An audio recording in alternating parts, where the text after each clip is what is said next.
রাত যত গভীর হয় তখন মনে হয় টাকা দিয়ে আসলে শান্তি কেনা যায় না। এটা একটা ফিলোসফিক্যাল কথাবার্তা। শাহরুখ খান একবার বলছিল মনে হয় যে, "don't be philosopher before you reach", অর্থাৎ ধনী হওয়ার পর তুমি এই ধরনের ফিলোসফিমূলক কথাবার্তা বলতে পারো। আসলে সব কিছুই টাকার প্রয়োজন।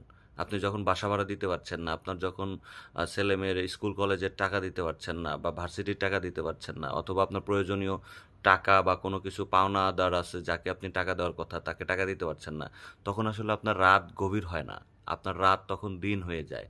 রাতের ঘুম তখন হারাম হয়ে যায়। তখন আপনার চিন্তা শুধুই টাকার। সো টাকা, অনেক টাকা ইনকাম করতে হবে। অনেক টাকা যদি ইনকাম করেন, তাইলেই আসলে আপনি তখন বলতে পারবেন। রাতে তখন আপনার এইসব চিন্তা আসবে না। তখন মনে হবে যে হ্যাঁ, টাকা আসলে খুব দরকার জিনিস। টাকা ছাড়া শান্তির কথা চিন্তাও করা যায় না। শান্তি টাকার জন্যই আসে।